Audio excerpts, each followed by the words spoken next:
प्यारे बच्चों, हिंदी की कक्षा में आपका स्वागत है। आज फिर हम अपनी कक्षा की शुरुआत एक अच्छे विचार से करेंगे।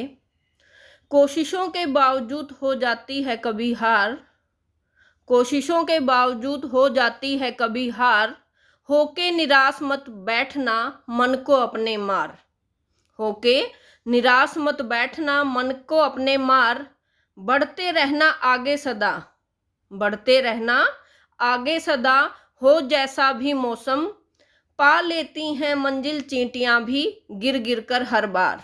पा लेती हैं मंजिल चींटियां भी गिर गिर कर हर बार। यानी इस विचार के माध्यम से हमें हमेशा अभ्यास और मेहनत करने की प्रेरणा दी गई है कि मेहनत करने वाले व्यक्ति की कभी भी हार नहीं होती। तो आइए शुरू करते हैं आज की कक्षा।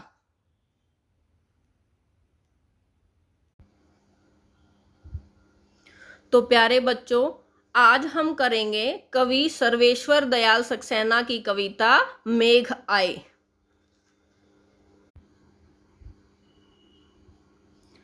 तो सबसे पहले करेंगे हम कवि परिचय, यानी कवि के बारे में जानेंगे। सर्वेश्वर दयाल सक्सेना का जन्म उत्तर प्रदेश के बस्ती जिले में सन 1927 को हुआ।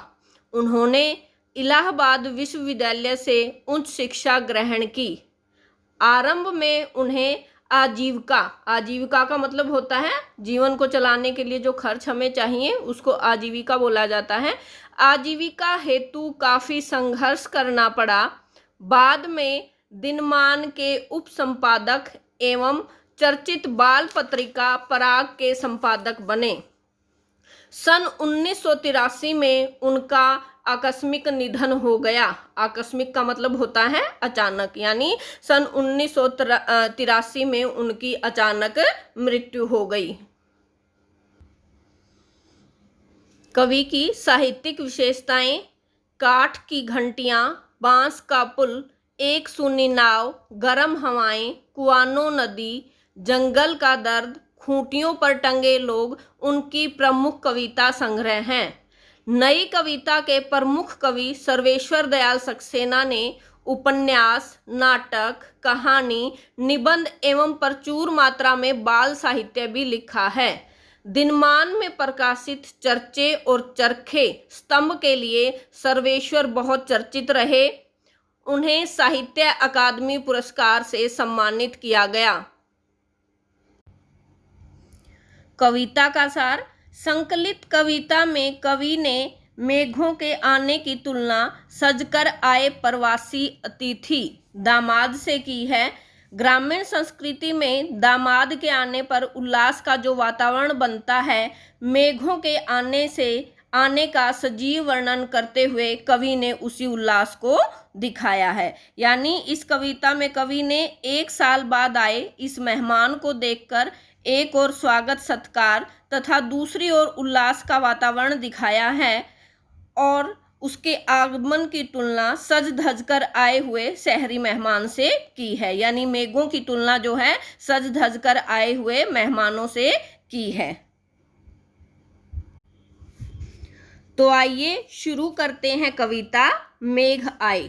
मेघ आए बड़े बन ठन के सवर के, आगे आगे नाचती गाती बयार चली, दरवाजे खिड़कियां खुलने लगी गली गली, पाहुन जो आए हो गांव में शहर के, मेघ आए बन ठन के सवर के। बन ठन कर का मतलब होता है सज सवर कर आना, बयार का मतलब होता है हवा और पाहुन का मतलब होता है मेहमान। यानी कवि जो है बादलों को शहरी मेहमान के रूप में चित्रित करते हुए कहते हैं कि बादल सज धज कर आए हैं और उनके आगे आगे चलकर अर्थात उनकी आगवानी करती हुई ठंडी ठंडी हवा चल रही है। इस शहरी मेहमान को देखने के लिए गली में दरवाजे और खिड़कियां खुलने लगी हैं। पाहुन जो आए हों गांव में शहर के, मेघ आए बन ठन के सवर के। कवि कहता है कि मेहमान को देखने के लिए गली और दरवाजे खिड़कियां खुलने लगे हैं।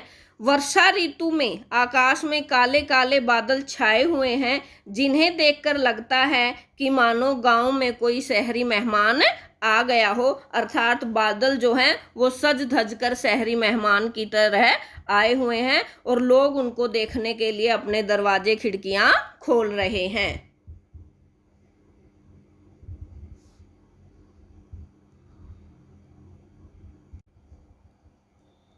आगे देखिए, पेड़ झुक झांकने लगे गर्दन उचकाए,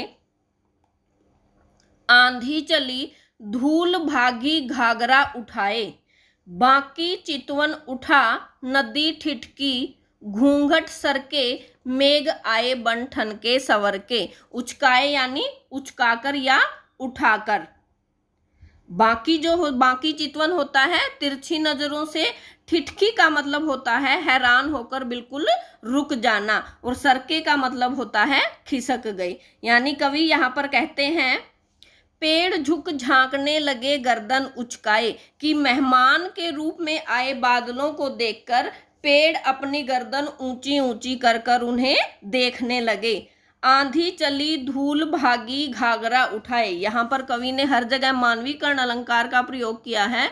कवि कहते हैं कि आंधी चलने से धूल उड़ने लगी है, जिसे देखकर ऐसा लगता है कि जैसे कोई लड़की अपना घाघरा उठाकर भाग रही हो। बाकी चितवन उठा नदी ठिठकी, घूंघट सरके मेघ आए बन ठनके सवर के। कवि कहते हैं कि नदी ठिठक कर मेहमान को इस तरह से देखने लगी, यानी अपनी तिरछी नजरों से इस तरह से देखने लगी जैसे गांव की कोई स्त्री मेहमान को अपनी तिरछी नजरों से देख रही हो, और देखते हुए वो उन्हें ऐसा कहती है, अपने घूंघट को धीरे से सरका लेती है और लज्जा के कारण जो है जैसे ठहर जाती है, और कह रही है कि मेघ जो है वो बन ठन कर सज सवर कर गाँव में आ गए हैं। यहाँ पर गांव की स्त्री जैसे तिरछी नजरों से मेहमान को देखती है, उसी तरह नदी का वर्णन किया गया है कि नदी जो है वो तिरछी नजरों से बादलों को देख रही है कि बादल जो है वो सज सवर कर गांव में आ गए हैं। आगे देखिए, बूढ़े पीपल ने आगे बढ़कर जुहार की, बरस बाद सुधि लीनी, बोली अकुलाई लता ओट हो किवार की, हरसाया ताल लाया पानी परात भर के, मेघ आए बन ठन के सवर के। यानी जुहार की जैसे आदर पूर्वक उनको नमस्कार करना, सुधि जो है उनकी याद लेना या याद आना, अकुलाई व्याकुल हो जाना, ओट होना यानी छिपकर बात करना, किवार जो है वो दरवाजा, हर्षाया बहुत खुश होना, ताल तालाब, और परात जो है वो एक बड़ा सा बर्तन।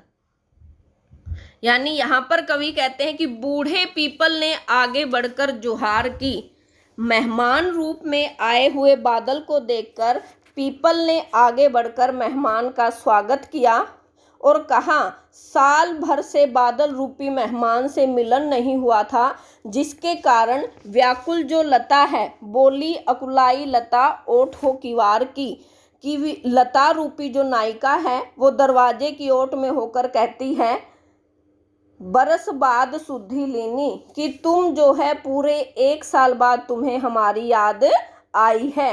हर्षाया ताल लाया पानी परात भर के, कवि कहते हैं कि मेघ रूपी मेहमान को देखकर तालाब जो है वो खुश हो उठा और परात में पानी भरकर लाया ताकि मेहमान के पैरों को धो सके। मेघ आए बन ठन के सवर के, यानी इस तरह मेघ जो है वो सज धज कर गाँव में आ गए हैं। दोबारा देखिए, मेहमान रूप में आए बादल को देखकर पीपल ने आगे बढ़कर मेहमान का स्वागत किया। साल भर से बादल रूपी मेहमान गांव में नहीं आए थे, तो इसके कारण लता जो है, लता रूपी जो नायिका है, वो व्याकुल होकर दरवाजे की ओट लेकर उन्हें कहती है कि तुम्हें पूरे 1 साल बाद हमारी याद आई है। मेहमान रूपी बादलों को देखकर तालाब बहुत खुश होता है और ऐसा लगता है कि जैसे वो परात में पानी भरकर लाया है ताकि मेहमान के पांव धो सके। इस तरह मेघ जो है वो सज धज कर गांव में आ गए हैं। आगे देखिए, क्षितिज अटारी गहराई, दामिनी दमकी, क्षमा करो गांठ खुल गई अब भरम की, बांध टूटा झरझर मिलन के अश्रु ढर के, मेघ आए बड़े बन ठन के सवर के। क्षितिज यानी वह स्थान जहां पर धरती और आकाश मिलते हुए दिखाई देते हैं। अटारी होती है अट्टालिका, यानी हमारे घर का जो सबसे ऊपरी भाग होता है, छत से ऊपर वाला, उसको अटारी कहा जाता है। दामिनी का मतलब बिजली होता है। गहराई का मतलब छाना होता है। भरम यानी संशय, अश्रु यानी आंसू और ढरके यानी गिर पड़े। कवि कहते हैं कि क्षितिज अटारी गहराई दामिनी दमकी, कि आकाश में गिरते बादलों को देखकर क्षितिज रूपी अट्टालिका पर बादल गहराते जा रहे हैं। यानी जो अटारी है उसके ऊपर जो है बादल गहराते जा रहे हैं। घने घने बादलों के बीच में बिजली चमकने लगी है। क्षमा करो गांठ खुल गई अब भरम की। आगे जो है लोगों के मन में ये भरम था कि बादल कभी आएंगे नहीं, कभी बारिश नहीं होगी, तो लोग कहते हैं कि हमें क्षमा कर दीजिए, हमारी जो भरम की गांठ थी अब वो खुल गई है, क्योंकि उन्हें लग रहा है कि बादल अब जरूर बरसेंगे। बांध टूटा झरझर मिलन के अश्रु ढर के, मेघ आए बन ठन के सवर के। यानी आगे जो है उन बादलों को देखकर ऐसा लगता है कि बादल बरसेंगे, और अटारी पर खड़ी होकर नायिका कहती है कि मेरे मन का जो भ्रम है वो मिट गया है, उसको उसके संदेह के लिए माफ कर दीजिए।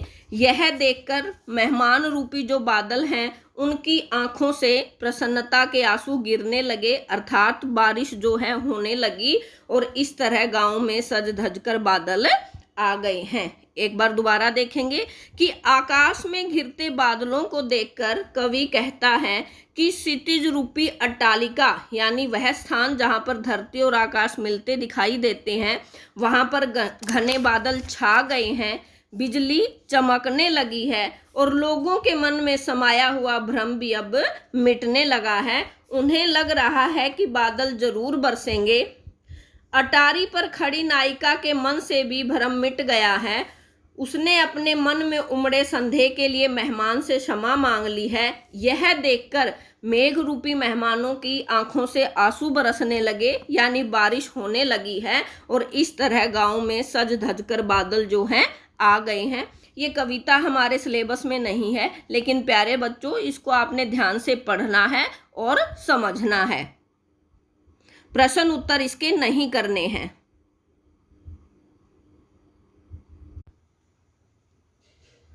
धन्यवाद प्यारे बच्चों, आज की कक्षा में इतना ही। आशा करती हूँ कि जो आपको समझाया गया है अच्छे से समझ में आ गया होगा, और यही कार्य आप घर में अच्छे से दोहराएंगे और समझने का प्रयास करेंगे। धन्यवाद।